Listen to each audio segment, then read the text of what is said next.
ਮਾਲਵੇ ਦੀ ਨਰਮਾ ਪੱਟੀ ਵਜੋਂ ਜਾਣੇ ਜਾਂਦੇ ਉਕਤ ਖੇਤਾਂ ਵਿੱਚ ਗੁਲਾਬੀ ਸੁੰਡੀ ਦੇ ਹਮਲੇ ਕਰਕੇ ਤਬਾਹ ਹੋਈ ਨਰਮੇ ਦੀ ਫਸਲ ਦੇ ਮੁਆਵਜ਼ੇ ਦੀ ਮੰਗ ਨੂੰ ਲੈ ਕੇ ਅੱਜ ਸੈਂਕੜਾਂ ਕਿਸਾਨਾਂ ਨੇ ਪੰਜਾਬ ਸਰਕਾਰ ਦੇ ਖਿਲਾਫ ਰੋਸ ਪ੍ਰਦਰਸ਼ਨ ਕਰਦਿਆਂ ਪੰਜਾਬ ਸਰਕਾਰ ਅਤੇ ਖੇਤੀਬਾੜੀ ਵਿਭਾਗ ਖਿਲਾਫ ਜੰਮ ਕੇ ਨਾਅਰੇਬਾਜ਼ੀ ਕੀਤੀ। ਕਿਸਾਨਾਂ ਨੇ ਮੰਗ ਕੀਤੀ ਕਿ ਗੁਲਾਬੀ ਸੁੰਡੀ ਕਰਕੇ ਖਰਾਬ ਹੋਈ ਫਸਲ ਲਈ 60 ਤੋਂ 65 ਹਜ਼ਾਰ ਰੁਪਏ ਪ੍ਰਤੀ ਏਕੜ ਮੁਆਵਜ਼ਾ ਕਿਸਾਨਾਂ ਨੂੰ ਦਿੱਤਾ ਜਾਵੇ ਅਤੇ ਬੀਜ ਕੰਪਨੀਆਂ ਦੀ ਜਾਂਚ ਕਰਕੇ ਬਣਦੀ ਕਾਰਵਾਈ ਵੀ ਕੀਤੀ ਜਾਵੇ। ਦੱਸਣਾ ਬਣਦਾ ਹੈ ਕਿ ਤਲਵੰਡੀ ਸਾਬੋ ਦੇ ਇਲਾਕਿਆਂ ਦੇ ਵਿੱਚ ਕਈ ਪਿੰਡਾਂ ਵਿੱਚ ਗੁਲਾਬੀ ਸੁੰਡੀ ਦੇ ਹਮਲੇ ਕਾਰਨ ਨਰਮੇ ਦੀ ਫਸਲ ਦਾ ਵੱਡੀ ਪੱਧਰ 'ਤੇ ਨੁਕਸਾਨ ਹੋਇਆ ਹੈ ਅਤੇ ਕਈ ਥਾਵਾਂ 'ਤੇ ਨਰਮੇ ਦੀ ਫਸਲ 80 ਤੋਂ 90% ਤੱਕ ਫਸਲ ਖਰਾਬ ਹੋ ਜਾਣ ਦੇ ਚਲਦੇ ਮਜਬੂਰ ਵਾਸੀ ਕਿਸਾਨ ਆਪਣੇ ਪੁੱਤਾਂ ਵਾਂਗ ਪਾਲੀ ਫਸਲ ਨੂੰ ਜਾਂ ਤਾਂ ਪੁੱਟ ਰਹੇ ਹਨ ਜਾਂ ਫਿਰ ਵਾਹ ਰਹੇ ਹਨ। ਨਰਮੇ ਦੀ ਫਸਲ 'ਤੇ ਵੱਡੀ ਪੱਧਰ 'ਤੇ ਨੁਕਸਾਨ ਦੇ ਬਾਵਜੂਦ ਵੀ ਸਰਕਾਰ ਜਾਂ ਪ੍ਰਸ਼ਾਸਨ ਦੇ ਕਿਸੇ ਵੀ ਨੁਮਾਇੰਦੇ ਵੱਲੋਂ ਕਿਸਾਨਾਂ ਦੀ ਸਾਰ ਨਾ ਲੈਣ ਤੋਂ ਦੁਖੀ ਕਿਸਾਨਾਂ ਨੇ ਅੱਜ ਗੁਲਾਬਗੜ੍ਹ ਆਪਣੇ ਖੇਤਾਂ ਵਿੱਚ ਸਰਕਾਰ ਦੇ ਖਿਲਾਫ ਧਰਨਾ ਲਗਾ ਕੇ ਮੁਆਵਜ਼ੇ ਦੀ ਮੰਗ ਕੀਤੀ ਗਈ ਹੈ। ਧਰਨੇ ਦੌਰਾਨ ਸੰਬੋਧਨ ਕਰਦਿਆਂ ਵੱਖ-ਵੱਖ ਕਿਸਾਨ ਆਗੂਆਂ ਨੇ ਕਿਹਾ ਕਿ ਪਹਿਲਾਂ ਬਾਰਿਸ਼ ਕਾਰਨ ਇਲਾਕਿਆਂ ਦੇ ਵਿੱਚ ਕਿਸਾਨਾਂ ਦੇ ਨਰਮੇ ਦੀ ਫਸਲ ਦਾ ਬਹੁਤ ਵੱਡਾ ਨੁਕਸਾਨ ਹੋਇਆ, ਉਪਰੰਤ ਹੁਣ ਗੁਲਾਬੀ ਸੁੰਡੀ ਦੇ ਨਰਮੇ ਦੀ ਫਸਲ ਬਿਲਕੁਲ ਹੀ ਤਬਾਹ ਕਰਕੇ ਰੱਖ ਦਿੱਤੀ। ਇਸ ਮੌਕੇ ਕਿਸਾਨਾਂ ਨੇ ਬੋਲਦਿਆਂ ਕਿਹਾ ਕਿ ਬੀਜ ਕੰਪਨੀਆਂ ਅਤੇ ਸਰਕਾਰ ਦੀ ਮਿਲੀ ਭੁਗਤ ਨੂੰ ਕਿਸਾਨਾਂ ਦੀ ਤਬਾਹੀ ਦਾ ਜ਼ਿੰਮੇਵਾਰ ਦੱਸਦਿਆਂ ਕਿਹਾ ਕਿ ਇਹ ਇਸ ਲਈ ਕੀਤਾ ਗਿਆ ਕਿ ਕਿਸਾਨਾਂ ਦਾ ਧਿਆਨ ਦਿੱਲੀ ਸੰਘਰਸ਼ ਤੋਂ ਹਟਾ ਕੇ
मेरा नाम बूटा सिंह है जी।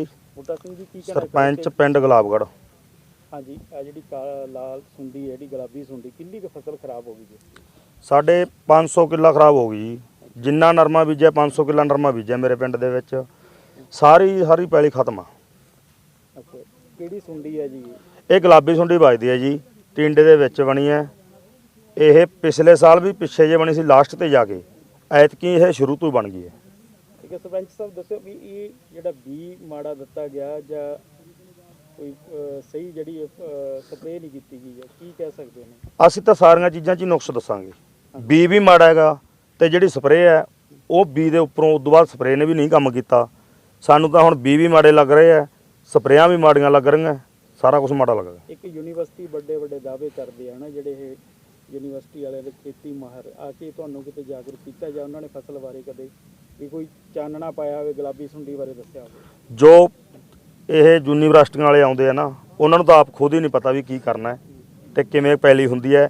ਇਹ ਤਾਂ ਸਾਰਾ ਕੁਝ ਜ਼ਿਮੀਂਦਾਰ ਨੂੰ ਹੀ ਪਤਾ ਹੁੰਦਾ ਹੈ। ਜਿਹੜੇ ਇਹ ਯੂਨੀਵਰਸਿਟੀਆਂ ਵਾਲੇ ਆਉਂਦੇ ਆ ਤਾਂ ਉਹ ਉਦੋਂ ਹੀ ਆਉਂਦੇ ਆ ਜਦੋਂ ਕਿ ਨੁਕਸਾਨ ਹੋ ਜਾਂਦਾ ਹੈ, ਉਦੋਂ ਤਾਂ ਫਾਇਦਾ ਹੀ ਕੋਈ ਨਹੀਂ। ਉਹ ਸਾਨੂੰ 2 ਮਹੀਨੇ ਪਹਿਲਾਂ ਦੱਸਣ ਆਹ ਬਿਮਾਰੀ ਆਊਗੀ ਤਾਂ ਇਹਦਾ ਆਹ ਇਲਾਜ ਹੋ ਸਕਦਾ ਹੈ। ਕੋਈ ਹਜੇ ਇਹੋ ਜਿਹਾ ਕੋਈ ਨਹੀਂ ਆਇਆ ਵੀ ਆ ਕੇ ਸਾਨੂੰ ਕਿਤੇ ਸਾਡੇ ਨਾਲ ਮੀਟਿੰਗਾਂ ਕਰਨ ਜਾਂ ਸਾਡੇ ਪੰਚਾਇਤ ਘਰਾਂ 'ਚ ਆਉਣ ਜਾਂ ਸਾਡੇ ਖੇਤਾਂ 'ਚ ਆ ਕੇ ਸਰਵੇ ਕਰਕੇ ਦੇਖਣ ਤੇ ਹਰੇਕ ਕਿਸਾਨ ਨੂੰ ਦੱਸਣ ਵੀ ਇਸ ਤੋਂ ਬਾਅਦ ਜੇ ਬੂਟਾ ਇਹੋ ਜਿਹਾ ਹੋਇਆ ਇਹਦੇ ਹਾਲਾਤ ਆ ਹੋਣਗੇ। ਕੋਈ ਇਹੋ ਜਿਹੀ ਗੱਲਬਾਤ ਨਹੀਂ ਹੈਗੀ ਜੀ। ਕੀ ਮੰਗ ਕਰਦੇ ਆ ਸਰਕਾਰ ਤੋਂ, ਜਿਵੇਂ ਨਹੀਂ ਆ ਕੇ ਤੁਹਾਨੂੰ ਦੱਸਦੇ ਕੋਈ ਕੈਂਪ ਲਾਉਂਦੇ, ਇਸ ਤਰ੍ਹਾਂ ਦੀ ਕਾਰਵਾਈ ਇਹਨਾਂ ਤੇ ਹੋਣੀ ਚਾਹੀਦੀ ਹੈ? ਸਰਕਾਰ ਤੋਂ ਮੰਗ ਤਾਂ ਕਰੀ ਜਾਣੀ ਹੈ ਵੀ ਜਿਹੜੇ ਇਹ ਯੂਨੀਵਰਸਿਟੀਆਂ ਵਿੱਚ ਬੰਦੇ ਰੱਖਿਆ, ਪਹਿਲਾਂ ਤਾਂ ਇਹਨਾਂ ਨੂੰ ਪੂਰਾ ਐਕਸਪੈਰੀਮੈਂਟ ਹੋਣਾ ਚਾਹੀਦਾ। ਪਹਿਲਾਂ ਤਾਂ ਇਹਨਾਂ ਨੂੰ ਡਿਊਟੀਆਂ ਇਹਨਾਂ ਦੀਆਂ ਖੇਤਾਂ 'ਚ ਲੱਗਣ, ਖੇਤਾਂ 'ਚ ਲੱਗਣ ਡਿਊਟੀਆਂ। ਸਖਤਾਈ ਇਹਨਾਂ ਤੇ ਇੰਨੀ ਕੀਤੀ ਜਾਵੇ ਵੀ ਇਹ ਟਾਈਮ ਤੋਂ ਟਾਈਮ ਕੰਮ ਕਰਨ, ਖੇਤਾਂ ਦੇ ਵਿੱਚ ਜਾ ਕੇ ਸਰਵੇ ਲੈਣ। ਘਰੇ ਬਹਿ ਕੇ ਲਿਖ ਕੇ 4 ਜਣਿਆਂ ਦੇ ਨਾਂ ਲੈ ਜਾਂਦੇ ਆ, ਨਹੀਂ ਆਏ ਚਾਹੀਦਾ ਕੰਮ।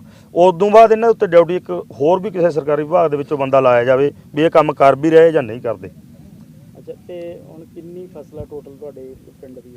ਮੇਰੇ ਪਿੰਡ ਦਾ 500 ਏਕੜ ਨਰਮਾ 500 ਏਕੜ ਹੈ, ਬਾਕੀ ਲੋਕਾਂ ਨੇ ਝੋਨਾ ਲਾਇਆ। ਹੁਣ ਸਰਕਾਰ ਤੋਂ ਕੀ ਮੰਗ ਹੈ? ਸਰਕਾਰ ਤੋਂ ਤਾਂ ਮੰਗ ਇਹ ਹੈ ਵੀ ਜਿਹੜਾ ਮਾਜਵਾ ਬਣਦਾ ਜ਼ਿਮੀਂਦਾਰ ਨੂੰ, ਨਰਮੇ ਦੀ ਖੇਤੀ ਸਾਡੇ 30-40 ਮਣ ਤੋਂ ਘੱਟ ਨਰਮਾ ਨਹੀਂ ਹੈਗਾ ਕਿਸੇ ਦਾ, ਜੇ ਇਹ ਸਹੀ ਉਤਰਿਆ ਹੋਵੇ ਤਾਂ। ਪਰ ਹੁਣ ਸਹੀ ਨਹੀਂ ਤਾਂ ਹੁਣ ਤਾਂ ਕਿਲੋ ਵੀ ਨਹੀਂ ਹੁੰਦਾ, ਤੇ ਸਾਰੇ ਦੇ ਸਾਰਾ ਮਾਜਵਾ ਹਰ ਇੱਕ ਜ਼ਿਮੀਂਦਾਰ ਨੂੰ ਮਿਲਣਾ ਚਾਹੀਦਾ ਹੈ। 40 ਮਣ ਨਰਮਾ ਜਾਂ 30 ਮਣ ਨਰਮਾ ਕਿੱਲੇ ਦਾ ਹੁੰਦਾ ਹੈ, ਨਾਲ ਜਿਹੜਾ ਮਜ਼ਦੂਰ ਚੁਗਦਾ ਹੈ ਉਹਨੂੰ ਕਿੰਨਾ ਮੁਨਾਫਾ ਹੋਊਗਾ? 700 ਰੁਪਏ ਕੁਆਂਟਲ ਨਰਮਾ ਚੁਗ ਰਹੇ ਆ, ਤੇ ਉਹਨਾਂ ਨੂੰ ਕੀ ਲੋੜ ਹੈ? ਉਹ ਹੁਣ ਚੁਗਣਗੇ ਕਿੱਥੋਂ ਜਦੋਂ ਜ਼ਿਮੀਂਦਾਰ ਹੀ ਫਾਹੇ ਆ ਗਿਆ, ਨਰਮੇ ਬਣਿਆ ਮਰਦਾ। ਤਾਂ ਜ਼ਿਮੀਂਦਾਰ ਆਪ ਇਹਨਾਂ ਨੂੰ ਵਾਹੂ ਆ, ਤਾਂ ਫਿਰ ਮਜ਼ਦੂਰ ਨੂੰ ਕੀ ਮਿਲੂ? ਇੱਥੋਂ ਮਜ਼ਦੂਰ ਨੂੰ ਕੁਝ ਨਹੀਂ ਮਿਲਦਾ। ਪਹਿਲੀ ਸਾਡੀ ਵਾਹੀ ਨਹੀਂ ਤੇ ਬਾਣ ਹਜੇ ਮੀਂਹ ਪੈ ਗਿਆ, ਗਿੱਲੇ ਹੈ। ਪਰ ਜਿਉਂ ਬਾਤ ਆਊਗੀ ਮੈਨੂੰ ਇੱਕ ਇਹ ਨਹੀਂ ਲੱਗਦਾ ਵੀ ਕਿਸੇ ਦਾ ਕੋਈ ਕਿੱਲਾ ਬਚੂਗਾ, ਸਾਰੇ ਵਾਹੁਣੇ ਪੈਣਗੇ। ਤੇ ਇਹਦੇ ਵਿੱਚ ਸਾਡਾ ਲੇਬਰ ਦਾ ਨੁਕਸਾਨ ਬੜਾ ਹੈਗਾ। ਲੇਬਰ ਵਾਲੇ ਤਾਂ ਬਹੁਤ ਹੀ ਜ਼ਿਆਦਾ ਭੁੱਖੇ ਮਰ ਜਾਣਗੇ। ਪਹਿਲਾਂ ਇਹਨਾਂ ਨੇ ਕਿਸ਼ਤਾਂ ਚੱਕ ਕੇ ਅਗਲਾ ਆਸ ਰੱਖਦਾ ਹੈਗਾ ਹਰੇਕ ਜ਼ਿਮੀਂਦਾਰ ਤੋਂ ਪੈਸੇ ਫੜ ਕੇ, ਨਰਮਾ ਆ ਗਿਆ ਲਾ ਦਿਆਂਗੇ, ਉਹਦੇ ਬਣਗੋਂ ਵੀ ਮਾਰ ਪਊਗੀ। ਹਰੇਕ ਜਿਹੜਾ ਕੋਈ ਕਾਸ਼ਤਕਾਰ ਬੰਦਾ ਹੈਗਾ, ਜਿਵੇਂ ਕੋਈ ਨਰਮਾ ਦਿਹਾੜੀ ਚੋਣੀ ਕਰਦੀਆਂ ਲੇਬਰ, ਕਿਸਾਨਾਂ ਨੂੰ ਪਹਿਲੀ ਨਹੀਂ ਹੋਈ, ਬਹੁਤ ਵੱਡਾ ਦੁੱਖ ਹੈ ਇਹ। ਤੇ ਪਰ ਇਹਦੇ ਵਿੱਚ ਜਿਹੜੀ ਗੱਲ ਹੈ, ਘਾਟਾ ਸਭ ਨੂੰ ਪੈ ਗਿਆ। ਮੇਰਾ ਨਾਮ ਗੁਰਪ੍ਰੀਤ ਸਿੰਘ ਪੰਚ ਹੈ ਜੀ। ਗੁਰਪ੍ਰੀਤ ਜੀ, ਕਿੰਨੀ ਏਕੜ ਫਸਲ ਹੈ ਤੁਹਾਡੀ ਜਿਹੜੀ? ਮੇਰੇ 5 ਏਕੜ ਨਰਮਾ ਸੀਗਾ ਜੀ। ਅੱਛਾ, ਕਿੰਨਾ ਕੁ ਨੁਕਸਾਨ ਹੋ ਗਿਆ ਤੁਹਾਡਾ? ਲਗਭਗ ਟੋਟਲੀ ਖਤਮ ਹੀ ਹੈ ਜੀ। ਕਿਹੜੀ ਸੁੰਡੀ ਹੈ ਇਹ ਜਿਹੜੀ ਤੁਸੀਂ ਕੱਟੀ ਆ ਰਹੀ ਹੈ? ਇਹ ਗੁਲਾਬੀ ਸੁੰਡੀ ਹੈ ਜੀ। ਅੱਛਾ, ਗੁਲਾਬੀ ਸੁੰਡੀ। ਹਾਂਜੀ। ਕੀ ਹੁਣ ਮੰਗ ਕੀ ਹੈ ਤੁਹਾਡੀ? ਮੰਗ ਤਾਂ ਇਹੀ ਹੈ ਜੀ, ਜਿਹੜਾ ਨੁਕਸਾਨ ਹੋਇਆ ਹੈਗਾ ਕਮ ਸੇ ਕਮ ਠੇਕੇ ਤੇ ਬੰਨ ਲੈਤੇ ਹੋਏ ਜੀ। 50,000 ਨੂੰ ਤਾਂ ਬੰਨ ਠੇਕੇ ਤੇ ਹੋ ਗਿਆ ਜੀ, ਤੇ 20-25,000 ਉੱਪਰ ਖਰਚਾ ਵੀ ਆ ਗਿਆ ਜੀ, ਤੇ ਨਾਲ ਲੇਬਰ ਦਾ ਵੀ ਨੁਕਸਾਨ ਹੈ ਜੀ। ਮੁਆਵਜ਼ੇ ਦੀ ਮੰਗ ਕੀਤੀ ਜਾ ਰਹੀ ਹੈ? ਹਾਂਜੀ, ਬਣਦਾ ਮੁਆਵਜ਼ਾ ਦਿੱਤਾ ਜਾਵੇ ਜੀ, ਬਸ ਇਹ ਮੰਗ ਕਰਦੇ ਆ। ਉਹ ਖੇਤੀ ਮਾਹਰ ਨਹੀਂ ਆ ਕੇ ਤੁਹਾਨੂੰ? ਖੇਤੀ ਮਾਹਰ ਆਉਂਦੇ ਆ ਜੀ, ਜਿਹੜੇ ਟਾਈਮ ਕਣਕਾਂ ਦੀ ਬਿਜਾਈ ਦਾ ਟਾਈਮ ਹੁੰਦਾ ਜੀ, ਉਦੋਂ ਕਣਕਾਂ ਦੀ ਜਾਣਕਾਰੀ ਦੇਣੀ ਹੁੰਦੀ, ਉਦੋਂ ਆ ਕੇ ਉਹ ਨਰਮੇ ਦੀ ਜਾਣਕਾਰੀ ਦਿੰਦੇ ਆ ਜੀ। ਇਹਦੀ ਕੋਈ ਸ਼ਿਕਾਇਤ ਕੀਤੀ ਹੋਈ ਕਿਸੇ ਅਧਿਕਾਰੀ ਨਾਲ ਜਾਂ ਕਿਸੇ ਮੰਤਰੀ ਨਾਲ ਕੋਈ ਗੱਲ? ਮੰਤਰੀ ਤਾਂ ਕੋਈ ਨਹੀਂ ਆਇਆ ਜੀ ਹਜੇ ਤੱਕ। ਤੇ ਬਾਕੀ ਆਪਣੇ ਜੋ ਵੀ ਕਿਸਾਨ ਜਥੇਬੰਦੀਆਂ ਨੇ ਹੁਣ ਧਰਨਾ ਲਾਇਆ ਸੀਗਾ ਜੀ ਉੱਥੇ, ਹੁਣ ਗਰਦੌਰੀ ਦੇ ਤਾਂ ਹੁਕਮ ਕਰਿਆ ਜੀ, ਪਰ ਹੁਣ ਜੋ ਦੇਣਗੇ ਵੀ ਤਾਂ ਬਣਦਾ ਮੁਆਵਜ਼ਾ, ਜੇ ਫਿਰ ਵੀ ਨਾ ਮਿਲਿਆ ਜ਼ਿਮੀਂਦਾਰ ਨੂੰ ਤਾਂ ਉਹ ਅਗਲੀ ਫਸਲ ਵੀ ਉਹਨੂੰ ਬੀਜਣੀ ਮੁਸ਼ਕਲ ਹੋ ਜੂਗੀ ਜੀ। ਮੇਰਾ ਨਾਮ ਹਰਭਜਨ ਸਿੰਘ ਜੀ। ਸਭ ਤੋਂ ਪਹਿਲਾਂ ਸਾਡਾ ਜਿਹੜਾ ਨਰਮੇ ਦਾ ਬੀਜ ਹੈ, ਪੰਜਾਬ ਗਵਰਨਮੈਂਟ ਨੇ ਇਹ ਮਾੜਾ ਦਿੱਤਾ ਹੈ, ਇਹਨੂੰ ਕੋਈ ਬੀਟੀ ਬੂਟੀ ਨਹੀਂ ਲੱਗਿਆ ਸੀ, ਕਿਉਂ ਸਿੱਧਾ ਹੀ ਭੇਜਤਾ ਇੱਧਰ। ਜੇ ਦੂਜੇ ਨੰਬਰ ਤੇ ਯੂਨੀਵਰਸਿਟੀ ਹੈ ਬਠਿੰਡਾ, ਇਹਨਾਂ ਨੇ ਕੋਈ ਕਾਰਵਾਈ ਨਹੀਂ ਕੀਤੀ ਵੀ ਤੁਹਾਡੇ ਸੁੰਡੀ ਪੈ ਗਈ ਅਸੀਂ ਉਹ ਕਰਦਾ, ਕੋਈ ਆਏ ਕਿ ਨਹੀਂ ਖੜੇ ਇੱਥੇ ਜੀ। ਠੀਕ ਹੈ, ਦੂਜੇ ਤੀਜੇ ਨੰਬਰ ਸਾਨੂੰ ਚੰਗਾ ਬੀਜ ਦੇਣ, ਇਹ ਕਾਹਨੂੰ ਇਹ ਕੰਮ ਹੁੰਦਾ? ਜਮਾ ਕਿਸਾਨ ਮਾਰਤਾ ਜੀ।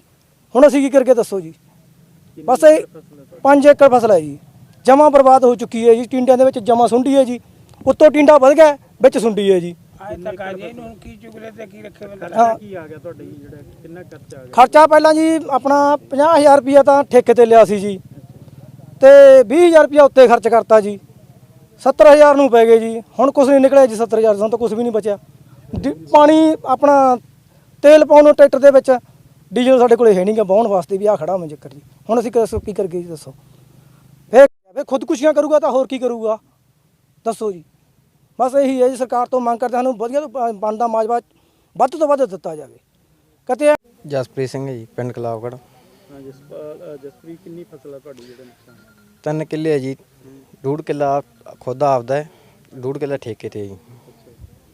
ਕੀ ਕਹਿਣਾ ਚਾਹੋਗੇ ਤੁਸੀਂ? ਅੱਜ ਮੁਆਵਜ਼ੇ ਦੀ ਮੰਗ ਕੀਤੀ ਜਾ ਰਹੀ ਹੈ। ਮਾਜਵੇ ਦੀ ਮੰਗ ਇਹੀ ਹੈ ਜੀ, ਸਰਕਾਰ ਨੂੰ 40-50 ਹਜ਼ਾਰ ਰੁਪਇਆ ਘੱਟ ਤੋਂ ਘੱਟ ਦਿੱਤਾ ਜਾਵੇ ਮਾਜਵਾ ਕਿਸਾਨਾਂ ਨੂੰ। ਨਹੀਂ ਆਏ ਤੁਹਾਡੇ? ਖੇਤੀ ਮਾਰ ਕੋਈ ਨਹੀਂ ਆਇਆ ਜੀ, ਕੋਈ ਜਾਣਕਾਰੀ ਨਹੀਂ? ਕੋਈ ਜਾਣਕਾਰੀ ਨਹੀਂ ਦਿੱਤੀ ਜੀ ਹਜੇ ਤੱਕ ਇਹਨਾਂ ਨੇ। ਕੋਈ ਸਾਡੇ ਨਰਮੇ ਦਾ ਕੋਈ ਸਰਵੇ ਨਹੀਂ ਕੀਤਾ, ਕੋਈ ਸਪਰੇਹਾਂ ਦਾ ਜਾਂ ਖੇਤੀਬਾੜੀ ਵਿਭਾਗ ਨੇ ਫੜੀਆਂ ਹੁਣ ਸਾਨੂੰ ਕਹਿ ਦਿੰਦੇ ਅਸੀਂ ਆਹ ਸਪਰੇਅ ਕਰ ਲਓ, ਆਹ 6-6 7-7 ਸਪਰੇਆਂ ਸਰਕਾਰੀਆਂ, ਕੋਈ ਸੁੰਡੀ ਨਹੀਂ ਮਰੀ ਉਹ ਸਪਰੇਅ ਨਾਲ। ਤੇ ਸਰਕਾਰ ਤੋਂ ਇਹੀ ਮੰਗ ਕਰਦੇ ਆ ਜੀ, ਮੁੜ ਕੇ ਜੇ ਕਿਸਾਨ ਧਰਨੇ ਲਾਉਂਦੇ ਆ ਤੇ ਉਹਨਾਂ ਨੂੰ ਕਹਿੰਦੇ ਅੱਤਵਾਦੀ ਇਹ, ਵੱਖਵਾਦੀ ਇਹ ਆਏ ਆ। ਫਿਰ ਜਦੋਂ ਜ਼ਿਮੀਂਦਾਰ ਦੀ ਫਸਲ ਬਰਬਾਦ ਹੋ ਜਾਂਦੀ ਹੈ ਜੀ, ਅੱਕਿਆ ਫਿਰ ਫਾਹੇ ਲੈਂਦਾ ਜਾਂ ਧਰਨੇ ਲਾਉਂਦਾ ਜੀ, ਹੋਰ ਉਹਦੇ ਕੋਲ ਕੋਈ ਰਸਤਾ ਨਹੀਂ ਹੁੰਦਾ। ਮੇਰਾ ਨਾਮ ਵਰਿੰਦਰ ਸਿੰਘ ਹੈ ਜੀ। ਵਰਿੰਦਰ ਜੀ, ਕਿੰਨੀ ਏਕੜ ਫਸਲ ਜਿਹੜੀ ਖਰਾਬ ਹੋਈ ਹੈ ਤੁਹਾਡੀ? ਇਹ ਜਿਹੜੇ ਕੀ ਵੀ ਮੇਰੀ 7 ਏਕੜ ਫਸਲ ਸੀਗੀ ਜੀ ਨਰਮੇ ਦੀ, ਸਾਰੀ ਦੀ ਸਾਰੀ ਬਿਲਕੁਲ ਖਰਾਬ ਹੋ ਚੁੱਕੀ ਹੈ ਜੀ। ਅੱਛਾ, ਹੁਣ ਕੀ ਮੰਗ ਕੀ ਹੈ ਤੁਹਾਡੀ? ਮੰਗ ਤਾਂ ਇਹ ਹੈ ਜੀ, ਸਾਨੂੰ ਬਣਦਾ ਉਹਦਾ ਜਾਇਜ਼ ਮੁਆਵਜ਼ਾ ਦਿੱਤਾ ਜਾਵੇ ਤੇ ਅੱਗੇ ਤੋਂ ਬੀਆਂ ਦੇ ਵਿੱਚ ਸੁਧਾਰ ਕੀਤਾ ਜਾਵੇ। ਪਹਿਲੀ ਤਾਂ ਗੱਲ ਮੇਰੇ ਹਿਸਾਬ ਨਾਲ ਬਿਲਕੁਲ ਨਰਮਾ ਕਿਸੇ ਨੇ ਬੀਜਣਾ ਹੀ ਨਹੀਂ ਅਗਲੇ ਸਾਲ ਤੋਂ, ਜੇ ਇਹੀ ਹਾਲਾਤ ਰਹੇ ਤਾਂ। ਤੇ ਜੇ ਸਰਕਾਰ ਚਾਹੁੰਦੀ ਹੈ ਵੀ ਉਹਨਾਂ ਦੀ ਕੁਝ ਬਚਤ ਹੋਵੇ ਜਾਂ ਪਾਣੀ ਦੀ ਬਚਤ ਹੋਵੇ, ਖੇਤੀ ਸੁਧਾਰ ਕਰਨਾ ਚਾਹੁੰਦੀ ਹੈ ਤਾਂ ਇਹਦੇ ਬੀਜ ਦੇ ਵਿੱਚ ਸੁਧਾਰ ਕਰੇ। ਅੱਜ ਯੂਨੀਵਰਸਿਟੀ ਨੂੰ ਥੋੜਾ ਜਿਹਾ ਖਿੱਚ ਕੇ ਰੱਖੇ, ਇਹ ਕੋਈ ਆ ਕੇ ਲੋਕਾਂ ਦੇ ਵਿੱਚ ਕੋਈ ਪ੍ਰਚਾਰ ਕਰਨ, ਕੋਈ ਦੱਸਣ ਕਿਸਾਨਾਂ ਨੂੰ ਇਹਦੇ ਬਾਰੇ। ਇਹ ਬਿਲਕੁਲ ਵੀ ਬਹੁਤ ਧੱਕਾ ਜੀ ਯੂਨੀਵਰਸਿਟੀ, ਇਹ ਨਰਮੇ ਬਾਰੇ ਬਿਲਕੁਲ ਇਹਨਾਂ ਨੂੰ ਜਾਣਕਾਰੀ ਵੀ ਨਹੀਂ ਹੈ। ਜੇ ਅਸੀਂ ਜਾ ਕੇ ਵੀ ਉਹਨਾਂ ਤੋਂ ਜਾਣਕਾਰੀ ਲੈਣਾ ਚਾਹੁੰਦੇ ਤਾਂ ਉਹ ਤਾਂ ਵੀ ਸੈਟੀਸਫਾਈ ਨਹੀਂ ਕਰ ਸਕਦੇ, ਕੁਝ ਨਹੀਂ ਦੱਸ ਸਕਦੇ। ਇਹ ਮੈਨੂੰ ਤਾਂ ਇੱਕ ਸਮਝ ਨਹੀਂ ਆਉਂਦੀ ਵੀ ਇਹ ਮਹਿਕਮਾ ਬਣਿਆ ਕਾਹਦੇ ਲਈ ਸੀ। ਇਹ ਦੋ ਧਿਰਾਂ ਨੂੰ ਸੈਟੀਸਫਾਈ ਕਰਨ, ਇੱਕ ਸਰਕਾਰ ਨੂੰ, ਇੱਕ ਕਿਸਾਨਾਂ ਨੂੰ। ਸਰਕਾਰ ਨੂੰ ਵੀ ਇਹ ਚੂਨਾ ਲਾ ਰਹੇ ਆ ਇੰਨੀਆਂ ਤਨਖਾਹਾਂ ਲੈ ਕੇ, ਤੇ ਕਿਸਾਨਾਂ ਨੂੰ ਤਾਂ ਲਾ ਹੀ ਰਹੇ ਆ। ਸੈਂਪਲ ਭਰਦੇ ਆ ਦਵਾਈਆਂ ਦੇ, ਸ਼ਰੇਆਮ ਦੁਕਾਨਾਂ ਤੋਂ ਪੈਸੇ ਲਿਆਉਂਦੇ ਆ। ਕੋਈ ਦਵਾਈ ਦੇ ਵਿੱਚ ਸੁਧਾਰ ਨਹੀਂ, ਕੋਈ ਬੀਜ ਦੇ ਵਿੱਚ ਸੁਧਾਰ ਨਹੀਂ, ਕੋਈ ਸਮਝੋ ਬਾਹਰ ਹੋਇਆ ਪਿਆ ਜੀ ਇਹਨਾਂ ਵਾਲਾ ਕੰਮ। ਦੂਸਰੀ ਸਾਨੂੰ ਸਭ ਤੋਂ ਵੱਡੀ ਅੱਗੇ ਆਉਣ ਵਾਲੀ ਦਿੱਕਤ ਇਹ ਹੈ ਜੀ, ਹੁਣ ਸਾਡੇ ਵਾਹਣ ਟਾਈਮ ਨਾਲ ਵਿਹਲੇ ਹੋ ਜਾਣਗੇ ਨਰਮੇ। ਅਸੀਂ ਕੱਲ ਤੋਂ ਜਦੋਂ ਬੱਤ ਆਊਗੀ ਵਾਹਣ ਸੁੱਕ ਜਾਣਗੇ, ਵਾਹੁਣੇ ਸ਼ੁਰੂ ਕਰਾਂਗੇ। ਡੀਏਪੀ ਕਿਸੇ ਵੀ ਦੁਕਾਨ ਤੇ ਨਹੀਂ ਮਿਲ ਰਹੀ, ਸਾਨੂੰ ਜਲਦੀ ਤੋਂ ਜਲਦੀ ਡੀਏਪੀ ਉਪਲਬਧ ਕਰਾਈ ਜਾਵੇ ਤਾਂ ਕਿ ਅਸੀਂ ਅਗਲੀ ਫਸਲ ਬੀਜਦੇ ਹੋ ਸਕੀਏ। ਡੀਏਪੀ ਕਿਸੇ ਵੀ ਦੁਕਾਨ ਤੇ ਨਹੀਂ ਮਿਲ ਰਹੀ, ਡੀਏਪੀ ਤੋਂ ਬਿਨਾਂ ਅਸੀਂ ਕਣਕ ਨਹੀਂ ਬੀਜ ਸਕਦੇ। ਕਾਫੀ ਕਿਸਾਨ ਅੱਜ ਗਏ ਸੀਗੇ ਭਾਲ ਕਰਨ, ਡੀਏਪੀ ਦੀ ਬਹੁਤ ਸ਼ਾਰਟ ਆਈ, ਡੀਏਪੀ ਨਹੀਂ ਮਿਲ ਰਹੀ। ਤੇ ਦੂਸਰੀ ਆ ਨਰਮੇ ਦੀ ਫਸਲ ਖਰਾਬ ਹੋਈ ਹੈ, ਤੁਹਾਡੇ ਸਾਹਮਣੇ ਹੈ, ਤੇ ਸਾਨੂੰ ਸਟੇਡੀਆਂ ਦੇ ਵਿੱਚ ਡੀਏਪੀ ਭੇਜ ਕੇ ਕੋਈ ਉਹਦਾ ਵੀ ਹੱਲ ਕੀਤਾ ਜਾਵੇ। ਕੋਈ ਆਇਆ ਖੇਤੀ ਮਾਹਿਰ? ਬਿਲਕੁਲ ਵੀ ਨਹੀਂ ਆਇਆ ਜੀ। ਉਹ ਜਿਵੇਂ ਤੁਹਾਨੂੰ ਮੈਂ ਪਹਿਲਾਂ ਦੱਸਿਆ ਵੀ ਉਹਨਾਂ ਜੇ ਆਉਣਗੇ ਵੀ ਤਾਂ ਕੀ ਕਰਨਗੇ, ਉਹਨਾਂ ਨੂੰ ਇਸ ਨਰਮੇ ਬਾਰੇ ਬਿਲਕੁਲ ਹੀ ਜਾਣਕਾਰੀ ਨਹੀਂ ਹੈ। ਉਹ ਬੈਠੇ ਤਨਖਾਹ ਲਈ ਜਾਂਦੇ, ਬਿਲਕੁਲ ਵੀ ਜਾਣਕਾਰੀ ਨਹੀਂ ਹੈ। ਉਹ ਜਿਹੜੇ ਇਹਨਾਂ ਦੇ ਅੱਡੋ ਅੱਡੀ ਬੀਆਂ ਵਾਲਿਆਂ ਦੇ ਡਾਕਟਰ ਸਾਹਿਬ ਨੇ, ਉਹਨਾਂ ਤੋਂ ਜਾਣਕਾਰੀ ਲੈ ਕੇ ਮਾੜੀ ਮੋਟੀ ਬਸ ਉਹ ਖਾਨਾ ਪੂਰਤੀ ਕਰਦੇ ਆ, ਨਹੀਂ ਉਹਨਾਂ ਨੂੰ ਆਪ ਨੂੰ ਕੋਈ ਜਾਣਕਾਰੀ ਨਹੀਂ ਹੈ। ਉਹ ਪਹਿਲਾਂ ਕਿਸਾਨ ਧਰਨਿਆਂ ਤੇ ਪਹਿਲਾਂ ਹੀ ਬਹੁਤ ਬੈਠੇ ਆ, ਕਿਉਂਕਿ 3 ਕਾਨੂੰਨ ਸੀ ਅਜੇ ਤੱਕ ਨਹੀਂ ਹੋਏ। ਹਾਂਜੀ, ਦੂਜੀ ਮਾਰ ਇਹ ਆ ਬਿਲਕੁਲ ਜੀ, ਸੋਕੇ ਦੀ ਮਾਰ ਆ। ਤੇ ਹੁਣ ਜਿਹੜਾ ਖਰਚਾ ਪਰ ਏਕੜ ਕਿੰਨਾ ਨੁਕਸਾਨ ਹੋ ਗਿਆ? ਖਰਚਾ ਪਰ ਸਾਡੇ ਕੋਲੇ 50,000 ਰੁਪਇਆ ਤਕਰੀਬਨ ਠੇਕੇ ਤੇ ਸੀਗੀ ਜੀ, ਤੇ ਉਹਦੇ ਉੱਪਰ 16-17,000 ਰੁਪਇਆ ਤਕਰੀਬਨ ਰੇਹ ਸਪਰੇਅ ਦਾ ਸਾਡਾ ਖਰਚੇ ਤੋਂ ਪਹਿਲਾਂ ਆ ਚੁੱਕਿਆ। ਕੀ ਮੰਗ ਹੈ, ਕਿੰਨੀ ਏਕੜ ਦਾ ਤੁਹਾਨੂੰ ਮੁਆਵਜ਼ਾ ਮਿਲਣਾ ਚਾਹੀਦਾ? ਕਮ ਸੇ ਕਮ 50,000 ਰੁਪਇਆ ਸਾਨੂੰ ਮੁਆਵਜ਼ਾ ਮਿਲਣਾ ਚਾਹੀਦਾ ਜੀ, ਜਿਹਦੇ ਨਾਲ ਕਿ ਅਸੀਂ ਆਪਦੇ ਅਗਲੀ ਫਸਲ ਬੀਜ ਸਕਾਂਗੇ, ਡੀਜ਼ਲ ਵਗੈਰਾ ਦਾ ਪ੍ਰਬੰਧ ਕਰ ਸਕਾਂਗੇ। ਤੇ ਚਲੋ ਕਿਹੜਾ ਇੱਕ ਵਾਰ ਟਾਈਮ ਪਾਸ ਹੋ ਜਾਊਗਾ। ਵੈਸੇ ਤਾਂ ਸਾਡਾ 1 ਲੱਖ ਰੁਪਏ ਦਾ ਨਰਮਾ ਕਿੱਲੇ ਦਾ ਏਕੜ ਦਾ ਮੌਜ ਨਾਲ ਹੋਣਾ ਸੀਗਾ ਜੀ। ਚਲੋ ਨਾ ਹੋਰ ਸਹੀ, ਜਦੋਂ ਕੁਦਰਤੀ ਮਾਰ ਪੈ ਗਈ ਉਹਦਾ ਹਾਫ 50,000 ਰੁਪਇਆ ਤਾਂ ਜ਼ਰੂਰ ਮਿਲਣਾ ਚਾਹੀਦਾ ਜੀ। ਕੋਈ ਆਇਆ ਤੁਹਾਡੇ, ਕੋਈ ਵਿਧਾਇਕ ਆਇਆ ਹੋਵੇ ਜਾਂ? ਨਹੀਂ, ਬਿਲਕੁਲ ਵੀ ਹਜੇ ਤੱਕ ਕੋਈ ਨਹੀਂ ਆਇਆ ਜੀ। ਇੱਥੇ ਜਦੋਂ ਮਹਿਕਮੇ ਵਾਲੇ ਨੇ ਕੋਈ ਪਹਿਲਾਂ ਸੂਚਨਾ ਨਹੀਂ ਦਿੱਤੀ ਵੀ ਆਹ ਬਿਮਾਰੀ ਪੈ ਰਹੀ ਹੈ। ਅੱਛਾ, ਬਥੇਰਾ ਪੁੱਛਿਆ ਸੀ, ਕਿਸੇ ਨੇ ਕੁਝ ਨਹੀਂ ਦੱਸਿਆ ਵੀ ਆਹ ਬਿਮਾਰੀ ਪੈ ਰਹੀ ਹੈ। ਉਹ ਤਾਂ ਕਹਿੰਦੇ ਨਿੰਮ ਛਿੜਕੋ ਤੇ ਬਾਲ ਕੇ ਨਿੰਮ ਛਿੜਕ ਦਿਓ, ਕੁਝ ਹੋਰ ਛਿੜਕ ਦਿਓ। ਉਹ ਤਾਂ ਦਵਾਈ ਤਾਂ ਦੱਸਿਆ ਹੀ ਨਹੀਂ ਉਹਨਾਂ ਨੇ ਵੀ ਆਹ ਤਾਂ ਕੋਈ ਸੁੰਡੀ ਵਾਲੀ ਕਰੋ ਜਾਂ ਕੋਈ ਤੇਲੇ ਵਾਲੀ ਕਰੋ। ਨਹੀਂ, ਇਹ ਪਿਛਲੇ ਸਾਲ ਵੀ ਹੋਈ ਸੀ? ਇਹ ਪਿਛਲੇ ਸਾਲ ਲਾਸਟ ਸੀਗਾ ਜੀ। ਹੈਗਾ ਸੀ? ਹਾਂ, ਹੈਗਾ ਸੀਗਾ ਇਹ। ਕਿੰਨਾ ਕੁ ਨੁਕਸਾਨ ਕਿੰਨਾ ਕੁ ਹੋਇਆ? ਪਿਛਲੇ ਸਾਲ ਵੀ 5-7 ਮਣੇ ਦਾ ਨੁਕਸਾਨ ਹੋਇਆ ਇਹਦਾ। ਅੱਛਾ ਜੀ, ਝੋਨਿਆਂ ਦਾ। ਆਹ ਨਰਮੇ ਹੁਣ ਦਾ। ਖੇਤੀ ਮਾਹਿਰ ਕਹਿੰਦੇ ਅਸੀਂ ਕੈਂਪ ਲਾਉਂਦੇ ਆ ਪਿੰਡਾਂ ਦੇ ਵਿੱਚ ਜਾ ਕੇ। ਪਿੰਡਾਂ ਦੇ ਵਿੱਚ ਜ਼ਰੂਰ ਆਉਂਦੇ, ਉਹ ਤਾਂ ਕਹਿੰਦੇ ਪਾਣੀ ਨਿੰਮ ਦਾ ਵਾਲ ਕੇ ਨਿੰਮ ਦਾ ਛਿੜਕੋ। ਨਿੰਮ ਦਾ ਤਾਂ ਕਿਸੇ ਨੇ ਛਿੜਕਿਆ ਨਹੀਂ, ਵਧੀਆ ਸਰਪੇਹਾਂ ਕਰੀਆਂ ਲੋਕਾਂ ਨੇ ਜਿਵੇਂ ਕਹਿੰਦੇ ਸੀਗੇ। ਹੁਣ ਮੰਗ ਕੀ ਆ ਮੁਆਵਜ਼ੇ ਦੀ, ਜਿਸ ਤਰ੍ਹਾਂ ਮੰਗ ਕੀਤੀ ਜਾ ਰਹੀ ਹੈ? ਮੰਗ ਤਾਂ ਇਹੀ ਹੈ ਵੀ ਹੁਣ 50-60 ਹਜ਼ਾਰ ਰੁਪਇਆ ਮਿਲੇ। 10-15 ਹਜ਼ਾਰ ਰੁਪਇਆ ਦਾ ਇਕੱਲੇ ਦਾ ਦਵਾਈ ਛਿੜਕ ਤੇ ਲਾਤਾ। ਅੱਛਾ, ਕੋਈ ਰੇਹਾਂ ਸਰਪੇਹਾਂ, ਕੋਈ ਸੀਲਰ ਸੱਪਾ, ਤੇਲ ਤੱਪਾ ਮੱਚਿਆ। ਹੁਣ ਤਾਂ ਚੁਗਣ ਨੂੰ ਵੀ ਨਹੀਂ ਜੀ ਕਰਦਾ ਕਿਸੇ ਦਾ। ਤੇ ਜੇ ਐਂ ਰਿਹਾ ਤਾਂ ਕਿਸੇ ਨੇ ਕੁਝ ਦਿੱਤਾ ਨਾ, ਇਹਨਾਂ ਨੇ ਕਣਕ ਵੀ ਨਹੀਂ ਬੀਜਣੀ ਕਿਸੇ ਨੇ। ਨਾਮ ਬਲਵੀਰ ਸਿੰਘ ਹੈ ਜੀ। ਅੱਛਾ, ਕਿੰਨੀ ਫਸਲ ਸੀ ਇਹ? ਕਿੰਨੀ ਏਕੜ ਆਪਣੀ? 4 ਏਕੜ ਨਰਮਾ ਸੀ ਜੀ ਮੇਰਾ। 4 ਏਕੜ। ਹਾਂਜੀ। ਕਿੰਨਾ ਖਰਚਾ ਆ ਗਿਆ ਸੀ ਇੱਥੇ? ਖਰਚਾ ਜੀ 12-13 ਹਜ਼ਾਰ ਰੁਪਇਆ ਕਿੱਲੇ ਦਾ ਖਰਚਾ ਇਦੋਂ ਪਹਿਲਾਂ ਆ ਗਿਆ ਹੋਊਗਾ। ਅੱਛਾ, ਰੇ ਸਪਰੇ ਦਾ, ਬੀਜ ਦਾ। ਠੇਕੇ ਤੇ ਵੀ ਹੋ ਗਈ ਫਿਰ? ਹਾਂ, ਠੇਕੇ ਤੇ ਤਾਂ ਫਿਰ ਆਇਆ 45,000 ਨੂੰ ਤਾਂ ਠੇਕੇ ਤੇ ਹੀ ਆ। 45,000 ਰੁਪਏ ਠੇਕੇ। ਹਾਂ, ਬਾਕੀ ਉਹ ਠੇਕਾ ਵੀ ਹੋ ਗਿਆ ਹੈ। ਮਤਲਬ 60-65,000 ਰੁਪਇਆ ਹਾਂ, ਖਰਚਾ। ਖਰਚਾ ਹੋ ਜਾਂਦਾ ਕੁੱਲ ਮਿਲਾ ਕੇ। ਹੁਣ ਕੀ ਮੰਗ ਕੀਤੀ ਜਾ ਰਹੀ ਹੈ ਮੁਆਵਜ਼ੇ ਨੂੰ? ਮੰਗਦਾ ਹੈ ਜੀ ਸਰਕਾਰ ਜੇ ਮੁਆਵਜ਼ਾ ਦੇਵੇ ਹੂੰ। ਇਹਦਾ ਤਾਂ ਸਾਨੂੰ ਆਇਆ। 4 ਏਕੜ ਆ ਤੁਹਾਡੀ? ਹਾਂ। ਤੇ ਪਿੰਡ 'ਚ ਹੋਰ ਇੱਥੇ ਕੋਟ ਸ਼ਮੀਰ ਕਿੰਨੇ ਹਾਂ, ਕੁ? ਪਿੰਡ ਗੋੜਸਮੀਰ ਚ ਬਹੁਤ ਆ ਜੀ, ਸਾਰੇ ਆ। ਜਿੰਨਾ ਕਿ ਨਰਮਾ ਬੀਜਿਆ ਕਿਸੇ ਨੇ 2 ਕਿੱਲੇ, ਕਿਸੇ ਨੇ 4 ਕਿੱਲੇ, ਕਿਸੇ ਨੇ 5 ਕਿੱਲੇ, ਉਹ ਸਾਰਿਆਂ ਦੇ ਇਵੇਂ ਜ਼ਿਕਰੀ ਹੁੰਦੀ ਹੈ ਜੀ। ਆਹ ਦੇਖ ਲਓ ਤੁਸੀਂ ਸਾਹਮਣੇ। ਤੰਤਰ ਮੰਤਰ ਸ਼ਕਤੀਆਂ ਦੇ ਬੇਤਾਜ ਬਾਦਸ਼ਾਹ ਮੂਸਾ ਖਾਨ। ਕਾਲੇ ਇਲਮ ਦਾ ਚਮਤਕਾਰ ਸਿਰਫ 11 ਮਿੰਟਾਂ ਵਿੱਚ ਵੇਖੋ। ਸਮੱਸਿਆ ਭਾਵੇਂ ਕਿੱਡੀ ਵੀ ਹੋਵੇ, ਹੁਣ ਤੁਹਾਨੂੰ ਨਹੀਂ ਘਬਰਾਉਣ ਦੀ ਲੋੜ।